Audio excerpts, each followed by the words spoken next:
La Bible dit dans Ésaïe, chapitre 10, et le verset 16, « C'est pourquoi le Seigneur des armées, enverra le dépérissement parmi les robustes guerriers, et sous sa magnificence éclatera un embrassement, comme l'embrassement d'un feu. » Prions.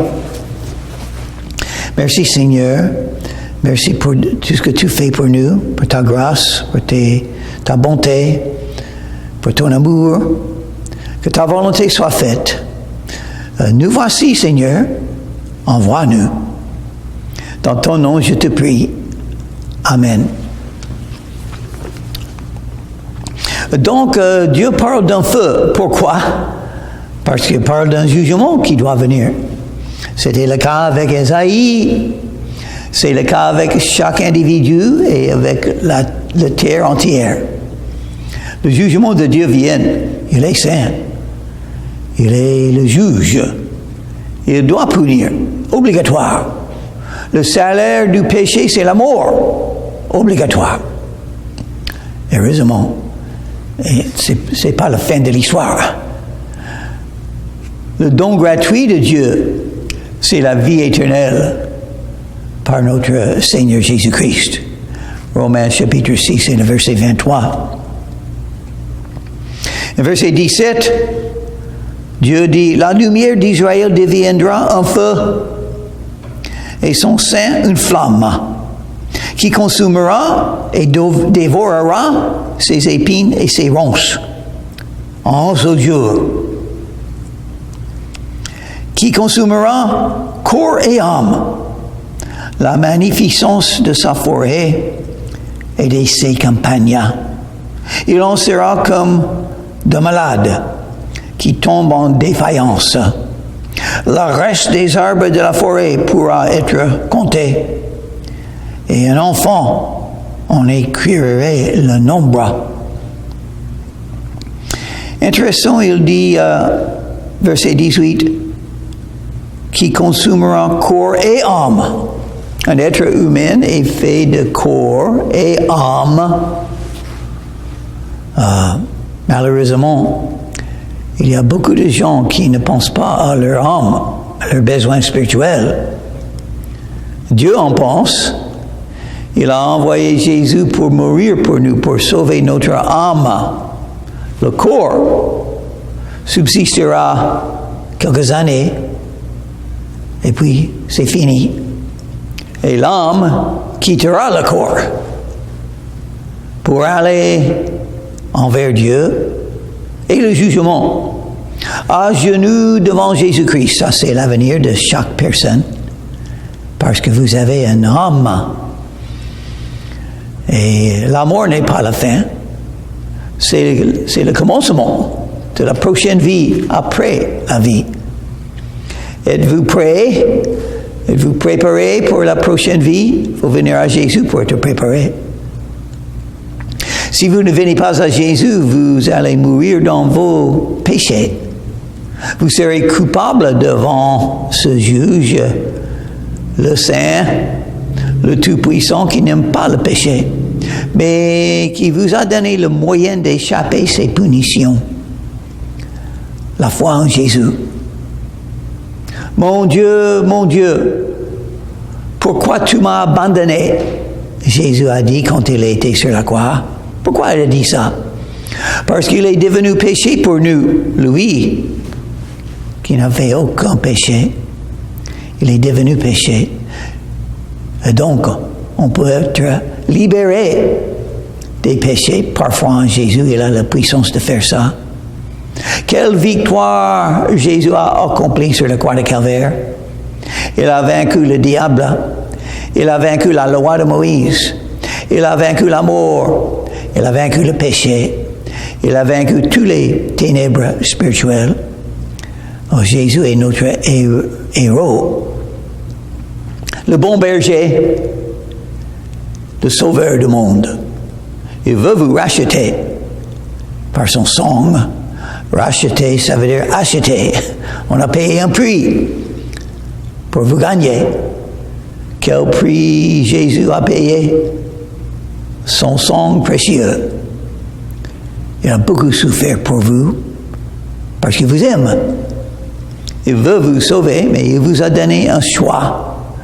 Il faut venir à lui pour éviter le jugement final. Il y a des jugements, des châtiments qui viennent dans la vie, comme est arrivé à Israël, pour réveiller les croyants et pour le fait que Dieu doit juger. La colère de Dieu se manifeste contre toute iniquité et toute méchanceté des hommes.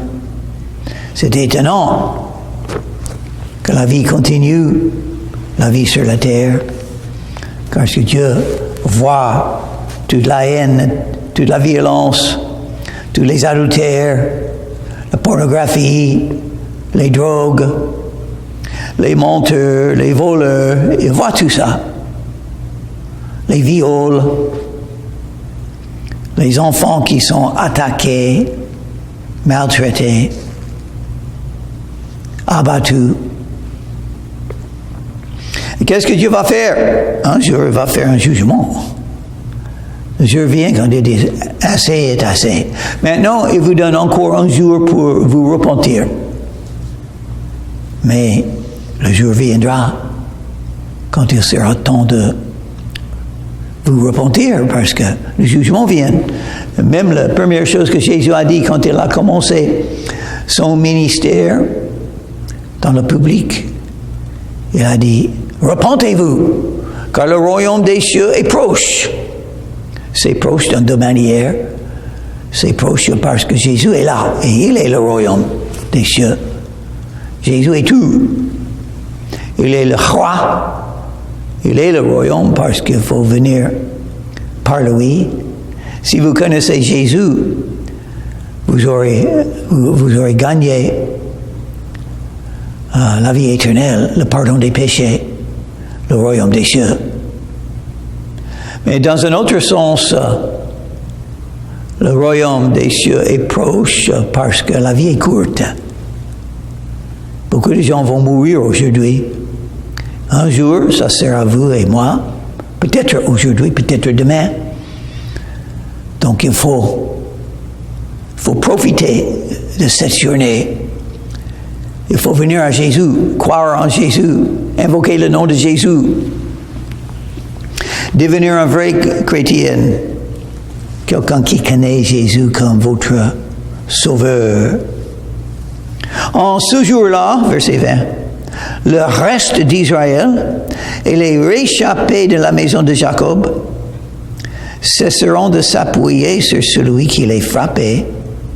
Ils s'appuieront avec confiance sur l'Éternel, le Saint d'Israël. En ce jour-là, quel jour? Le jour dans l'avenir. Il y aura un jour quand les Juifs vont revenir à Dieu, en vérité, en repentance, parfois en Jésus, le Messie. Le reste d'Israël, oui, le jugement vient, oui, c'est horrible. La mort, les détresses, la guerre. Mais il y a toujours un reste. Dieu sait garder quelques croyants pour l'adorer, pour le servir, pour le suivre. Il y a toujours quelques-uns.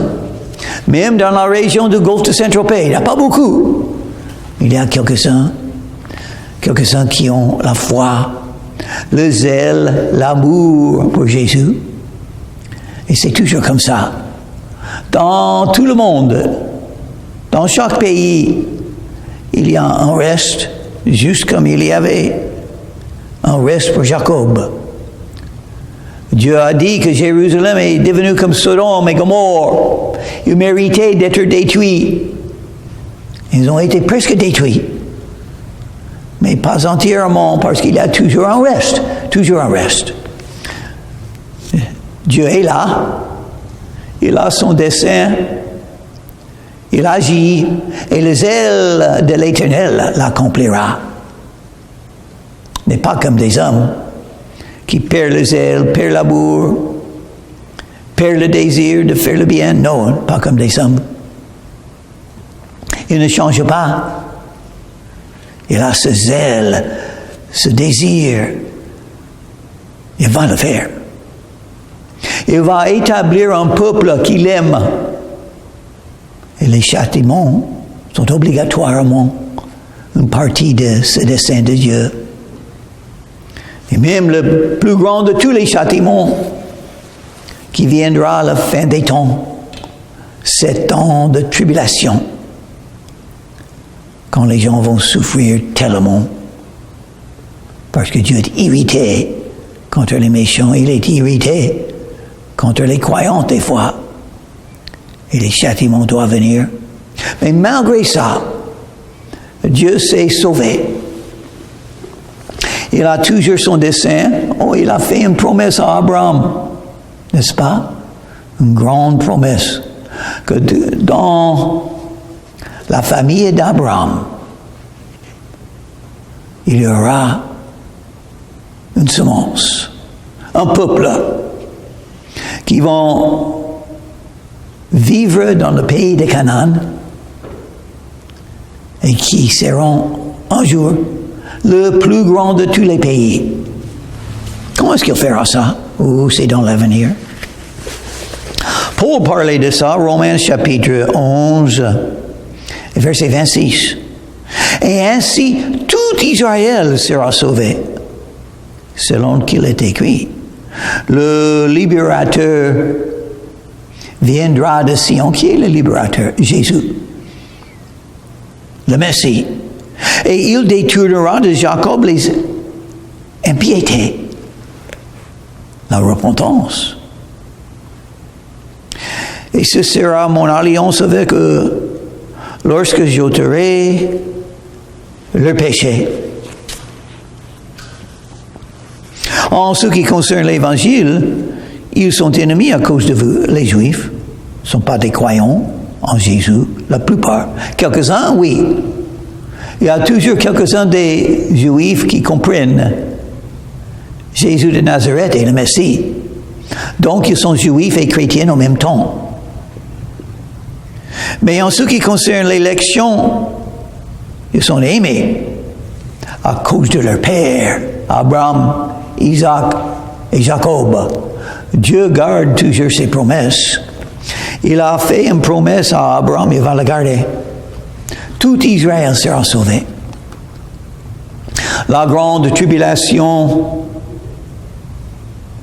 il y aura des détresses horribles, mais surtout sur le peuple des Juifs, surtout sur le pays d'Israël, parce que l'Antéchrist va avoir beaucoup de haine pour les Juifs, même plus qu'Hitler.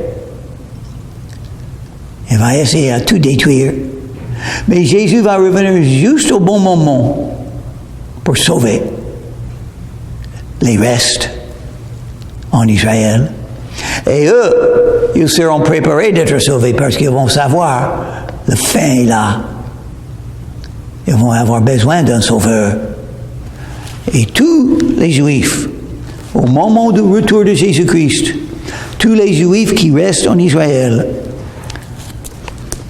vont croire en lui. Ils seront sauvés. Cesseront de s'appuyer sur celui qui les frappait.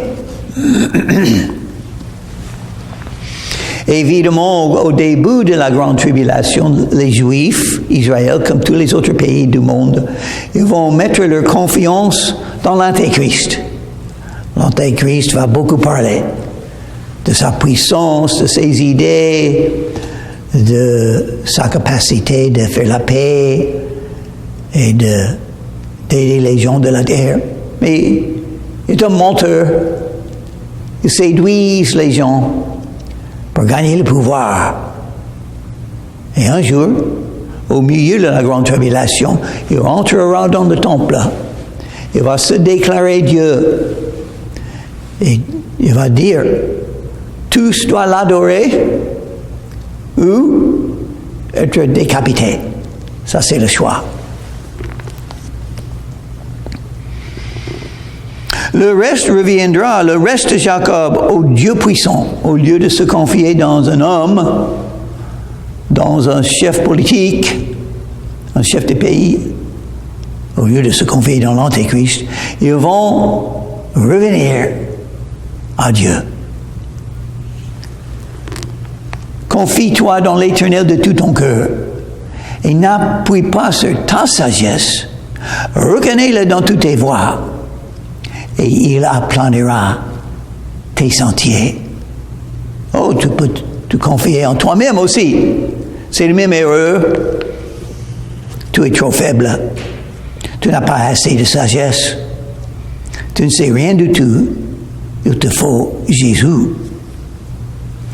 Et cette destruction qui a été résolue, le Seigneur, l'Éternel des armées, l'accomplira dans tout le pays. Tout ce qui arrive dans le monde vient de Dieu. Il est le Tout-Puissant. Il décide tout. Quand il est en guerre, c'est Dieu qui décide qui va gagner. Ça est arrivé en Israël. Ils avaient une armée. Ils avaient des soldats, les gens qui faisaient la guerre, mais c'était inutile. Quand Dieu décide, vous allez perdre. Parce que Dieu fait tout ce qu'il veut. Et il a décidé qu'Israël doit avoir un châtiment. Donc la Syrienne est venue écraser Israël. Ils ont essayé d'écraser Jérusalem, ils ont fait beaucoup de mal, mais ils n'ont pas réussi. Dieu va en parler. Cependant, ainsi parle le Seigneur, l'Éternel des armées. Il est l'Éternel des armées. Il a ses moyens de faire mourir, faire tomber les armées qu'il ne choisit pas. Il te frappe de la verge et il lève son bâton sur toi, comme faisaient les Égyptiens. Pendant peu de temps, Dieu donnait le pouvoir aux Assyriens et leurs rois pour gagner, pour vaincre les Israélites. Mais encore un peu de temps, et le châtiment cessera. Mais quand Dieu décide, le châtiment cesse. Et c'est ce qu'il dit là. La Syrienne ne va pas tout gagner. Quand je décide, je vais ôter le pouvoir de la Syrienne. Parce que le jour vient quand mon châtiment mettra fin, se terminera. Sera plus. Donc, la Syrienne lui-même sera exterminée. Puis ma colère se tournera contre lui pour l'exterminer. Dieu donne le pouvoir à un pays pour attaquer quelqu'un. Et qu'est-ce qu'ils font? Ce sont des êtres humains. Ils ont le pouvoir et ils font pire. Ils font plus que nécessaire. Ils continuent dans la violence quand ce n'était pas nécessaire. Et donc Dieu n'aime pas. L'Éternel des armées agitera le fouet contre lui, comme il frappa Madian au rocher d'Horeb, et de même qu'il leva son bâton sur la mer, et le lèvera encore, comme en Égypte. Vous pouvez lire l'Ancien Testament. Quand Dieu décide qu'une armée va perdre, ils vont perdre. Soit les Égyptiens, soit les Assyriens. Et c'est le même aujourd'hui. C'est pourquoi il faut prier le Seigneur, invoquer son nom, être humilié devant lui, demander le pardon, le suivre, le servir, parce qu'il décide. Il décide ce qui va arriver. En ce jour, son fardeau sera ôté de dessous ton épaule et son joug de dessous ton cou, et la graisse fera éclater le joug. Maintenant, il mentionne versets 28 à 29 et 33 jusqu'à 33. Dieu mentionne beaucoup de villes, beaucoup de peuples sur lesquels il a fait venir la faillite. Parce que Dieu décide. Il marche sur Ajath, traverse Migron, laisse ses bagages à Michmash. Il passe le défilé. Il couche à Gieba. Rama tremble. Gibeah de Saoul prend la fuite. Fais éclater ta voix, fille de Galim. Prends garde, Laïs. Malheur à toi, Anathoth. Madmena se disperse. Les habitants de Gebim sont en fuite. Encore un jour de haute à Nob. Et il menace de sa main la montagne de la fille de Sion, la colline de Jérusalem. Dieu décide. Le monde lui appartient. Chaque pays appartient à Dieu. Dieu décide. Vous pouvez regarder ce qui se passe dans le monde et vous pouvez savoir une chose, c'est certain. Dieu décide ce qui arrive à ce pays. Donc il faut invoquer son nom. Il faut chercher sa miséricorde. Parce qu'il nous le faut. Il ne faut pas tomber sous la main puissante de Dieu. Il fait ce qu'il veut. Et il est saint. Heureusement, nous avons Jésus. Heureusement, Jésus est mort pour nous. Heureusement, nous savons que sa miséricorde dure à toujours pour ceux qui le craignent. Il renverse, verset 33, voici le Seigneur, l'Éternel des armées, brise les rameaux avec violence. Les plus grands sont coupés. Les plus élevés sont abattus parce que tous sont sous l'autorité de Dieu. Dieu décide, un grand roi de toute la terre. Non. Jésus est le grand roi. Il décide. Il renverse avec le fer les taillis de la forêt et la Liban tombe sous le puissant. Dieu décide. Il est le Tout-Puissant. Chapitre 11. Puis un rameau sortira du tronc d'Ésaïe. Jésus, le Messie. Et un rejeton naîtra de ses racines. Jésus a été rejeté, mais il reviendra. Et il prendra le pouvoir sur toute la terre pendant 1000 ans, simplement pour être un petit commencement de notre éternité. Il respirera la crainte de l'Éternel. Il ne jugera point sur l'apparence. Il ne prononcera point sur un oui-dire. Mais il jugera les pauvres avec équité. Tu as remarqué? Jugera. Il jugera. Verset 3. Il jugera. Verset 4. Et il prononcera avec droiture un jugement sur les malheureux de la terre. Il frappera la terre de sa parole comme d'une verge, et du souffle de ses lèvres, il fera mourir le méchant. Le jugement vient. Il les juge. Êtes-vous préparé pour le jugement?